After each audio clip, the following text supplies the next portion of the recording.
ജിയേട്ടാ ഞാൻ റെഡിയാട്ടാ. ഓക്കെ, ഞാൻ റെഡിയാ.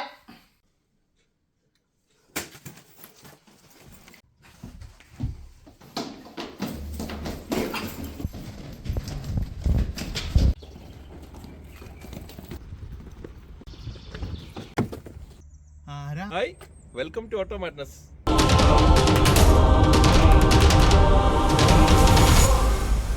അപ്പോൾ നമ്മൾ വീഡിയോയിലേക്ക് പോകുന്നതിന് മുന്നേ രണ്ട് വാക്ക് നിങ്ങളോട് പറയാമെന്ന് വിചാരിച്ചു. ആദ്യം തന്നെ നമ്മുടെ ആദ്യത്തെ വീഡിയോയ്ക്ക് തന്ന സപ്പോർട്ടിന് വലിയൊരു താങ്ക് യു പറയാണ്. ഞാൻ ഈ വീഡിയോ ഷൂട്ട് ചെയ്യുമ്പോൾ ഓൾമോസ്റ്റ് ഒരു 400 പേര് നമ്മുടെ വീഡിയോ കണ്ടു. അതിൽ ഒരു 25 സബ്സ്ക്രൈബേഴ്സ് വന്നു നമുക്ക്. അപ്പോൾ ആദ്യത്തെ ഒരു വീഡിയോയ്ക്ക് 400 വ്യൂസ്, 25 സബ്സ്ക്രൈബേഴ്സ് ഉണ്ടാകുക എന്ന് പറയുന്നത് വളരെ നല്ലൊരു സപ്പോർട്ടായിട്ടാണ് ഞാൻ കാണുന്നത്. പല ആൾക്കാരും വളരെയധികം നമുക്ക് ഫീഡ്ബാക്കുകൾ തന്നിട്ടുണ്ടായിരുന്നു.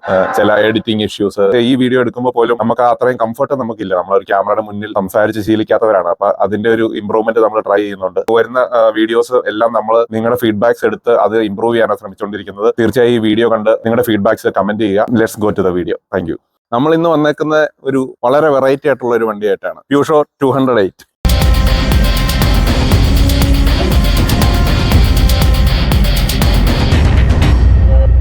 ഫ്രഞ്ച് ബ്രാൻഡാണ് പ്യൂഷോ എന്ന് പറയുന്നത്. Peugeot brand actually one of the oldest car ബ്രാൻഡാണ് നമുക്ക് പറയാം. 1800 ഇനിഷ്യൽ ടൈമിലാണ് ഈ ഒരു ബ്രാൻഡ് വരുന്നത്. അവർ കുറച്ച് ടൂൾസും സൈക്കിൾ അങ്ങനെയൊക്കെയുള്ള ഡിസൈൻ ആണ് അവർ ബേസിക്കലി ചെയ്തുകൊണ്ടിരുന്നത്. ആ French brand always known for stylish cars. അപ്പൊ നമ്മൾ ഇന്ന് കൊണ്ടുവന്നേക്കുന്ന 208 എന്ന് പറയുന്ന മോഡൽ 2012 ആദ്യമായിട്ട് ഇവർ ലോഞ്ച് ചെയ്തത്. അതായിരുന്നു ഫസ്റ്റ് ജനറേഷൻ അണ്ടിൽ 2019. അപ്പൊ 2019 സെക്കൻഡ് ജനറേഷൻ വരുന്നത്. അത് 2023 ഒരു ഫേസ് ലിഫ്റ്റോട് കൂടി ഇപ്പൊ നമ്മൾ കാണുന്ന വേർഷൻ 208 ലോഞ്ച് ചെയ്തു. അതായത് ഏറ്റവും ന്യൂവസ്റ്റ് മോഡലാണ് നമ്മളിപ്പോൾ കണ്ടുകൊണ്ടിരിക്കുന്നത്. ഇത് വരുന്നത് ഒരു 1.2 ലിറ്റർ ടർബോ 3 സിലിണ്ടർ എഞ്ചിനാണ്. നമുക്ക് ആദ്യം ഇതിന്റെ ഒരു ഫ്രണ്ട് ഡിസൈൻ നോക്കാം. ഇവിടെ കാണുന്ന പോലെ തന്നെ ഈ ലോഗോ ഒരു ലയന്റെ ലോഗോയാണ്.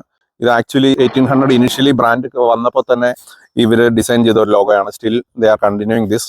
ഈ ഒരു ന്യൂ ജനറേഷൻ വണ്ടിയാണ് ഈ ഒരു പുതിയ ലുക്ക് 2023 തന്നെ. ഇപ്പൊ നമുക്ക് കാണാം ഇവിടെ ഒരു ലയന്റെ ഒരു ടീത്ത് പോലത്തെ ഒരു ഡിസൈനാണ്. രണ്ട് സൈഡിലും ലൈറ്റ്സ് വന്നേക്കുന്നത്, LED ലാമ്പും DRLs എല്ലാം വന്നേക്കുന്നത്. ഭയങ്കര സ്റ്റൈലിഷ് ആയിട്ട്, അതായത് ഈ ഒരു സെഗ്മെന്റിൽ തന്നെ one of the most stylish car എന്ന് നമുക്ക് പറയാം ഈ വണ്ടീനെ.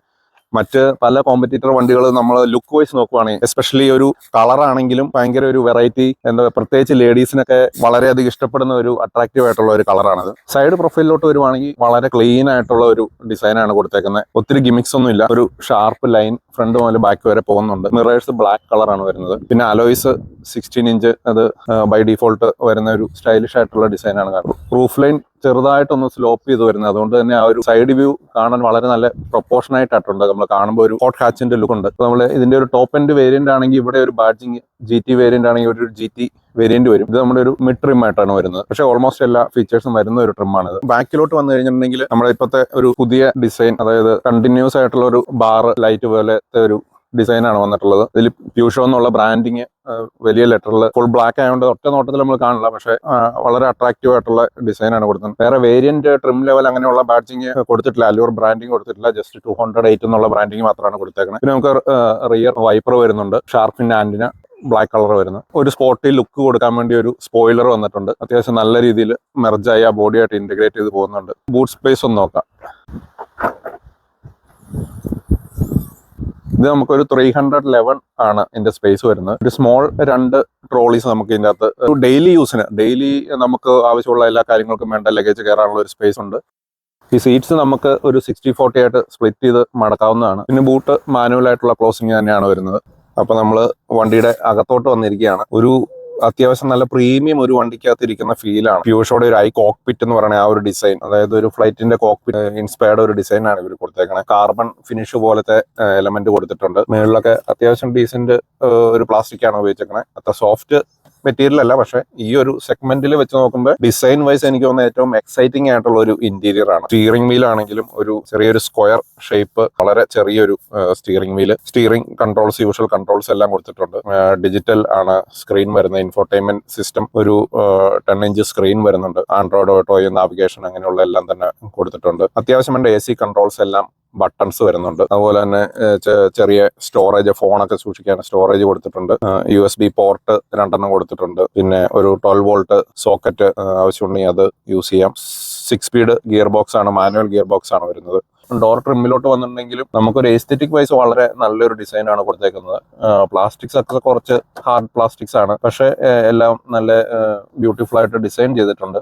നല്ല ഒരു സ്റ്റാൻഡേർഡ് സൈസ് ബോട്ടിൽ ഇവിടെ കൊള്ളും. സ്പീക്കർ, മ്യൂസിക് സിസ്റ്റം എല്ലാം ഇൻബിൽട്ട് ആയിട്ട് വരുന്നുണ്ട്. അത്യാവശ്യം സോളിഡ് ആയിട്ടുള്ള ബിൽട്ട് ആണ്. നമുക്ക് മിറർ എല്ലാം ഉള്ളിൽ നിന്ന് കൺട്രോൾ ചെയ്യാം. വിൻഡോസ് ലോക്ക് ചെയ്യാം. സൈഡ് വ്യൂ മിറേഴ്സ് ഉള്ളിൽ നിന്ന് ഇലക്ട്രോണിക്കലി കൺട്രോൾ ചെയ്യാം. അതുപോലെ തന്നെ AC വെന്റിലോട്ട് വന്നാലും വളരെ ഇൻട്രസ്റ്റിംഗ് ആയിട്ടുള്ള ഡിസൈൻ ആണ്. അത്യാവശ്യം സോളിഡ് ഫീൽ ഉണ്ട് ഈ ഇവന്റ് ഒക്കെ ഓപ്പറേറ്റ് ചെയ്യുമ്പോഴാണെങ്കിലും. ക്രൂയിസ് കൺട്രോൾ വരുന്നത് താഴെ ഒരു സെപ്പറേറ്റ് നോബായിട്ടാണ് വരുന്നത്. അത് ആക്ച്വലി അത്ര യൂസ് ചെയ്യാൻ കംഫർട്ടബിൾ ആണോ എന്ന് ചോദിച്ചാൽ എനിക്ക് തോന്നുന്നില്ല. കുറച്ചും കൂടെ ഞാൻ പ്രിഫർ ചെയ്യുന്ന സ്റ്റിയറിംഗിലുള്ള ക്രൂയിസ് കൺട്രോളുകളാണ്. ബാക്കി എല്ലാം ടച്ച് പോയിന്റുകളെല്ലാം നമുക്ക് അത്യാവശ്യം നല്ലൊരു ഫീല് തരുന്ന രീതിയിലാണ് ഡിസൈൻ ചെയ്തേക്കുന്നത്.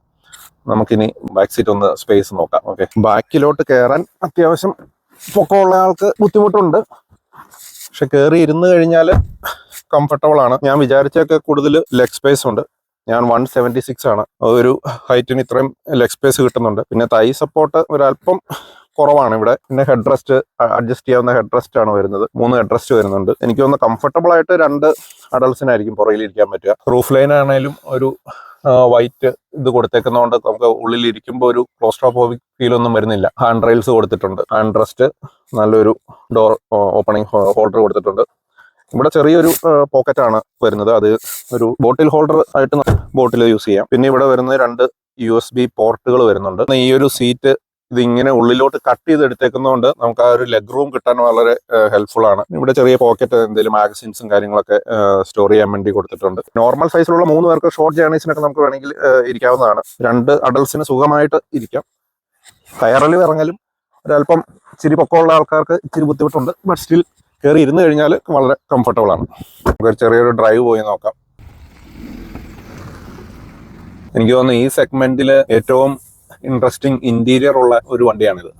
മറ്റ് ഏത് കോമ്പറ്റീറ്റർ വണ്ടി നോക്കിയാൽ ഇത്രയും എക്സൈറ്റിംഗ് ആയിട്ടുള്ള ഒരു ഇന്റീരിയർ ഞാൻ കണ്ടിട്ടില്ല. ഇവിടെ കൂടുതലും ഓട്ടോമാറ്റിക് വണ്ടികളാണ് ഓടിക്കുന്നത്. ഇതിപ്പോ ഒരു മാനുവൽ വണ്ടിയാണ് നമ്മൾ ഓടിച്ചുകൊണ്ടിരിക്കുന്നത്. ഇതൊരു 6 സ്പീഡ് പ്യൂഷോയുടെ 6 സ്പീഡ് മാനുവൽ ഗിയർ ബോക്സ് ആണ്. 2 ലിറ്റർ 100 PS പ്യൂർടെക് എഞ്ചിനാണ്. ഈ പ്യൂഷോട്ടിന്റെ വണ്ടികൾക്ക് ഏറ്റവും കൂടുതൽ ഒരു കംപ്ലൈന്റ് പറയുന്നത് ഈ പ്യൂർടെക് എഞ്ചിന്റെ ഒരു ടൈമിംഗ് ബെൽറ്റിന്റെ കൺസിസ്റ്റന്റ് ആയിട്ട് വരുന്ന ഒരു കംപ്ലൈന്റ് ആണ്. ബേസിക്കലി വെറ്റ് ടൈം ബെൽറ്റ് ആണ് ഇതിൽ യൂസ് ചെയ്യുന്നത്. അപ്പൊ എഞ്ചിൻ ഓയിലിനകത്തോടെ ഈ ടൈമിംഗ് ബെൽറ്റ് കണ്ടിന്യൂസ് യൂസ് ചെയ്യുമ്പോൾ അതിന്റെ റബ്ബർ പാർട്സ് ഒക്കെ ഓയിൽ പോവുകയും അത് എഞ്ചിൻ കംപ്ലൈന്റിലോട്ട് ലീഡ് ചെയ്യുന്ന ഒരു ഇഷ്യൂ കൺസിസ്റ്റന്റ് ആയിട്ട് ഈ ഒരു എഞ്ചിന് വരാറുണ്ട്. അപ്പൊ അവര് ഈ ലേറ്റസ്റ്റ് മോഡലിലൊക്കെ ഒരു പരിധി വരെ അതിന്റെ മെറ്റീരിയൽ ഇംപ്രൂവ്മെന്റ്സും കാര്യങ്ങളൊക്കെ ചെയ്ത് ഇംപ്രൂവ് ആയിട്ടുണ്ടെന്ന് പറയുന്നുണ്ട്. അപ്പൊ അത് നമ്മൾ ഒരു 60,000 അല്ലെങ്കിൽ മാക്സിമം 80,000 ടൈമിംഗ് ബെൽറ്റ് റീപ്ലേസ് ചെയ്യുന്നതായിരിക്കും ഇതിന്റെ ഒരു മെയിന്റനൻസിന് ഏറ്റവും നല്ലത്. അല്ലാതെ നോക്കുമ്പോൾ നമുക്കൊരു സിറ്റി ഡ്രൈവിന് ഭയങ്കര കംഫർട്ടബിൾ ആണ്. ഗിയർ ഷിഫ്റ്റും കാര്യങ്ങളും എല്ലാം ഭയങ്കര ഈസി ആയിട്ടുള്ള ഫോക്സ് വാഗന്റെ പോളോയോ അങ്ങനെയുള്ള വണ്ടികളുമായിട്ട് നമുക്ക് കമ്പയർ ചെയ്യുമ്പോൾ ഡ്രൈവിംഗ് അല്ലെങ്കിൽ ഗിയർ ഷിഫ്റ്റ് അത്രയും സ്മൂത്ത് ആയിരിക്കില്ല. ബട്ട് സ്റ്റിൽ ഒരു ഡെയിലി യൂസിന് ഒരു സിറ്റി കാർ കമ്മ്യൂട്ടിന് വളരെ കംഫർട്ടബിൾ ആയിട്ടുള്ള ഒരു വണ്ടിയാണ്. പിന്നെ വണ്ടിക്ക് ഒരു വൈഡ് സ്റ്റാൻഡ്സ് ആണ്. ഒരു പ്ലാന്റഡ് ആയിട്ടാണ് ഇരിക്കുന്നത്. കർവ് എല്ലാം പോകുമ്പോഴൊക്കെ അത്യാവശ്യം നല്ല കൺട്രോൾ ഉണ്ട് വണ്ടിക്ക്. അധികം റോഡ് നോയ്സും കാര്യങ്ങളൊന്നും നമ്മൾ കേൾക്കുന്നില്ല. വളരെ സ്മൂത്ത് ആയിട്ട് പോകുന്നുണ്ട്. ഇപ്പൊ ജിയോയുടെ ഒരു അഭിപ്രായത്തിൽ എന്താണ്? നിങ്ങളിപ്പോ ഒരു സ്കോഡ ഉപയോഗിക്കുന്നവരാണ്, അതിനൊപ്പമാണ് ഇപ്പൊ ഒരു സെക്കൻഡ് കാറായിട്ട് നിങ്ങൾ ഈ പുതിയ വണ്ടി എടുത്തത്. അപ്പൊ ഒന്ന് കമ്പയർ ചെയ്യുമ്പോൾ എന്താ ഒരു ഫീൽ, എന്താണ് ഈ വണ്ടി എടുത്തു കഴിഞ്ഞിട്ടുള്ള എക്സ്പീരിയൻസ്? എനിക്ക് തോന്നിയത് സിറ്റി റൈഡിനൊക്കെ ഏറ്റവും ബെസ്റ്റ് ആയിട്ട് എനിക്ക് തോന്നി. നമുക്ക് അവിടെ പാർക്കിംഗ് ചെയ്യാനും പിന്നെ എല്ലാ സൗകര്യം ഉണ്ട്. പിന്നെ എനിക്ക് കളറും വളരെ ഇഷ്ടമായി. കളർ ഭയങ്കര അട്രാക്റ്റീവ് ആയിട്ടാണ്, പ്രത്യേകിച്ച് ലേഡീസിന്. പിന്നെ ഓടിക്കാനും വളരെ സ്മൂത്ത് ആണ്. എനിക്ക് ഗിയറൊക്കെ സ്മൂത്ത് ആണ് അല്ലെ? ഗിയറൊക്കെ നമുക്ക് മാറ്റാൻ നല്ല സ്മൂത്ത് ആണ്. അത് ചെറിയ വണ്ടിയാണ്ട് പാർക്ക് ചെയ്യാൻ കംഫർട്ടാണ്. പിന്നെ ഇതിന് ഫ്രണ്ടിലും ബാക്കിലും ക്യാമറ വരുന്നുണ്ട് അല്ലെ? അപ്പൊ അതൊരു ഭയങ്കര അഡ്വാൻറ്റേജ് ആണ്, പ്രത്യേകിച്ച് ടൈറ്റ് പാർക്കിംഗ് സ്പേസിലല്ലേ. പിന്നെ നമുക്ക് വിന്ററിലോട്ട് വേണ്ടി സീറ്റ് ഹീറ്റിംഗ് വരുന്നുണ്ട്. പിന്നെ അത്യാവശ്യം വേണ്ട എല്ലാ ഇൻഫർമേഷനും ഇപ്പൊ ആൻഡ്രോയിഡ് ഓട്ടോ ഉള്ളതുകൊണ്ട് നമുക്ക് വയർലെസ് ആയിട്ട് കണക്ട് ചെയ്ത് നമുക്ക് ഫോണിലുള്ള ആപ്ലിക്കേഷൻസ് എല്ലാം യൂസ് ചെയ്യാം. മാപ്പ് കാര്യങ്ങള്, സ്പോട്ടിഫൈ. 3 സിലിണ്ടർ ആയതിന്റെ ഒരു ചെറിയൊരു മുരൾച്ചയുണ്ട് വണ്ടിക്ക്. 3 സിലിണ്ടർ ടർബോ ആണ് എഞ്ചിൻ വരുന്നത്. അപ്പൊ അതിന്റെ ഒരു ചെറിയൊരു ഇതുണ്ട്. പക്ഷെ നമ്മള് ഗിയർ അപ് ഷിഫ്റ്റ് ചെയ്ത് ഒരു 60-70 എത്തിക്കഴിയുമ്പോൾ പിന്നെ വണ്ടി ഭയങ്കര സ്മൂത്ത് ആണ്. ആ ഒരു 3 സിലിണ്ടറിന്റെ പ്രശ്നങ്ങളൊന്നും വരുന്നില്ല. ഞാൻ നേരത്തെ പറഞ്ഞ പോലെ നമ്മളൊരു ഫോക്സ് വാഗനൊക്കെ ആയിട്ട് കമ്പയർ ചെയ്ത് കഴിഞ്ഞാൽ ഈ പറയുന്ന ഗിയർ ഷിഫ്റ്റ് ഒരല്പം ജർക്കി ആയിട്ട് നമുക്ക് ഫീൽ ചെയ്യും. പക്ഷെ ഒരു നോർമൽ പേഴ്സണെ സംബന്ധിച്ച് എനിക്ക് തോന്നുന്നത് ഇത് വളരെ കംഫർട്ടബിൾ ഒരു ഡെയിലി കമ്മ്യൂട്ടറായിട്ട് നമുക്ക് യൂസ് ചെയ്യാവുന്നതാണ്.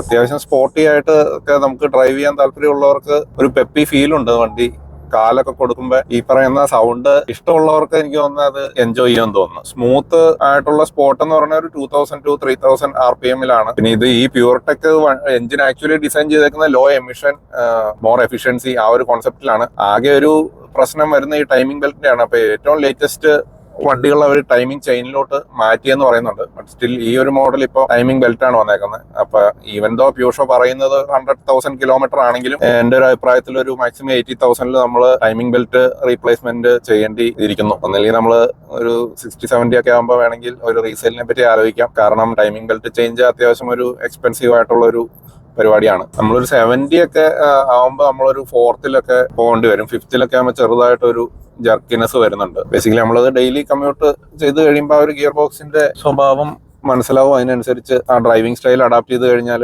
ഭയങ്കര രസമുള്ള ഒരു ഡ്രൈവ് ആയിരിക്കും.